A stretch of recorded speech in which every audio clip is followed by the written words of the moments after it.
Action. గత ఏడాది November 8న ప్రధానమంత్రి నరేంద్ర మోదీ నల్లధనం వెలికితీత, అవినీతిని అరికట్టే లక్ష్యంతో ప్రకటించిన పెద్ద నోట్ల రద్దుతో మొదలైన ఏటీఎం కష్టాలు అంతం కాదేది ఆరంభంలో కొనసాగుతున్నాయి. గత నెల 13వ తేదీ వరకు నగదు తీసుకోవడంలో ఉన్న నిబంధనలు వినియోగదారులను ఉక్కిరిబిక్కిరి చేశాయి. తర్వాత ఎంత మొత్తమైనా బ్యాంకుల నుంచి ఏటీఎంల ద్వారా తీసుకోవచ్చునని ఆర్బీఐ చెప్పడంతో అంతా ఊపిరి పీల్చుకున్నారు. కానీ ఇప్పుడు అదే ఏటీఎంలలో డబ్బులు లేకపోవడానికి కారణమవుతోందని బ్యాంకర్లు వాపోతున్నారు. గతంలో వరుస సెలవులు వస్తే ఏటీఎంలలో డబ్బులు నింపరని భావించేవారు. ఇప్పుడు ఎప్పుడు డబ్బులు ఉండడం లేదని రుజువైంది. హైదరాబాద్ ఏటీఎంలో 83% నో క్యాష్. హైదరాబాద్ పరిధిలో వివిధ బ్యాంకుల శాఖలు 1150 కాగా 2150 ఏటీఎం సెంటర్లు పనిచేస్తున్నాయి. సైబరాబాద్ పరిధిలో 788 బ్యాంకుల శాఖల పరిధిలో 1370 ఏటీఎం సెంటర్లు ఉన్నాయి.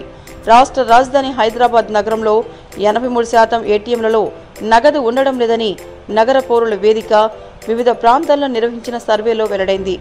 ఇటువంటి ఏటీఎంల నిర్వహణ భారమని, ఈ పరిస్థితిలో అద్దెకాలం పూర్తయితే నగరంలోని చాలా వరకు ఏటీఎంలు ఖాళీ అవుతాయని బ్యాంక్ అధికారులు చెబుతున్నారు. ఇప్పటికే కొన్ని కాలనీల్లో ఏర్పాటు చేసిన ఏటీఎంలను తొలగించి ఆయా షాపులను ఖాళీ చేసేశారు.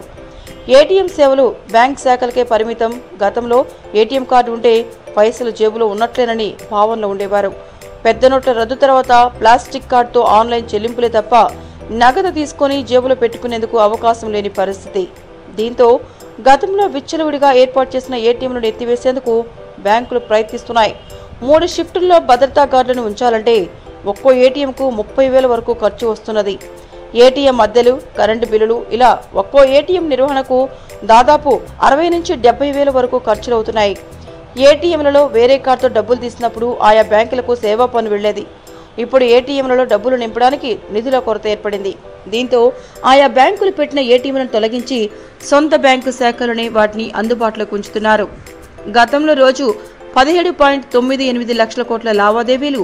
పెద్ద నోట్ల రద్దుకు ముందు ప్రతిరోజు 17.98 లక్షల కోట్ల మేరకు బ్యాంకుల్లో లావాదేవీలు జరిగేవి. పెద్ద నోట్ల రద్దుతో బ్యాంకులు పెట్టిన పలు నిబంధనలతో బ్యాంకుల్లో జమ అవుతున్న మొత్తాలు గణనీయంగా తగ్గిపోతున్నాయి. ఇలా గత నెలాఖరు నాటికి 13.35 లక్షల కోట్లకు బ్యాంక్ లావాదేవీలు పడిపోయాయి. 86% నోట్లు రద్దు అవడంతో ఆ మేరకు ముద్రణ కూడా జరగలేదు. రద్దయిన మొత్తం నోట్లతో పోలిస్తే 65% ముద్రించారు. 15 లక్షల కోట్లు రద్దయితే అందులో 10 లక్షల కోట్లు మాత్రమే ముద్రించారని అఖిల భారత బ్యాంకుల సంఘం అధ్యక్షుడు రాంబాబు చెబుతున్నారు. ఇదే సమయంలో బ్యాంకుల డబ్బులు తీయాలన్నా వేయాలన్నా ఛార్జీల భారం వినియోగదారుడిపై పడుతుండటంతో తరచూ బ్యాంకుతో పని లేకుండా నగదు నిల్వలు సొంతంగా ఉంచుకోవడంతో నగదు బ్యాంకులకు రావడం లేదు. ఇదే ఏటీఎంల ఖాళీకి కారణమవుతోందని బ్యాంకు ప్రతినిధులు చెబుతున్నారు. చెక్కు ఇచ్చి డబ్బులు తీసుకోవడానికి కూడా అవకాశాలు లేవు. ఎంత డబ్బునైనా నగదు తీసుకోవచ్చుననే నిబంధనను బ్యాంకులు ఆచరించలేకపోతున్నాయి. 2 కాదు 3 లక్షలైనా చెక్కు మీద ఇచ్చేయండి, ఆదాయ పన్ను వాళ్లకు వాళ్లే లెక్కలు చూపుతారని ఆర్బీఐ నుంచి ఆదేశాలు వచ్చినా అంత డబ్బు ఇవ్వడానికి బ్యాంకులో నిల్వలు ఉండడం లేదు. సొంత ఖాతాదారుల అవసరాలను దృష్టిలో పెట్టుకుని ఎంతో కొంత ఇచ్చి సరిపెట్టాలనే ఉద్దేశంతో బ్యాంకులు పనిచేస్తున్నాయి. బ్యాంకులో ప్రతి సేవకు డబ్బులు చెల్లించాల్సి వస్తుండటంతో వినియోగదారుడు బ్యాంకులో ఉన్న మొత్తం సొమ్ము ఒకేసారి తీసేయాలని చూస్తుండడం కూడా ఇబ్బందిగా మారిందని బ్యాంక్ అధికారులు చెబుతున్నారు. పెద్ద నోట్లు రద్దయిన మేరకు కొత్త నోట్ల ముద్రణ జరగలేదు. కేవలం 65% ముద్రిస్తే ఆ వచ్చిన కొత్త నోట్లు కూడా ఖాతాదారుల బ్యాంకులో ఉంచకుండా ఇళ్లలో భద్రపరుస్తున్నారు. ఇది కూడా ఇబ్బందిగా మారిందని బ్యాంకు మేనేజర్లు వాపోతున్నారు. ఏటీఎంల మూతతో నిర్వహణ సంస్థల నష్టం 600 కోట్లు.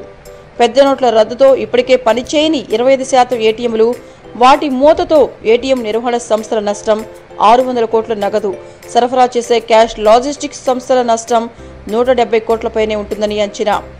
ఏటీఎంల తయారీ వాటితో ముడిపడి ఉన్న సంస్థలని నష్టాల్లో కూరుకున్నాయి. ఏటీఎంలు పనిచేయక వేల జీవితాలు ఛిద్రం. నగదు రహిత లావాదేవీలతో డిజిటల్ వైపు మళ్లితే జవాబుదారీతనం పెరుగుతుందని, పన్నుల వసూళ్లు పెరుగుతాయని ప్రభుత్వం చెబుతోంది. కానీ ఇదంతా నోటుకు ఒకవైపు మాత్రమే.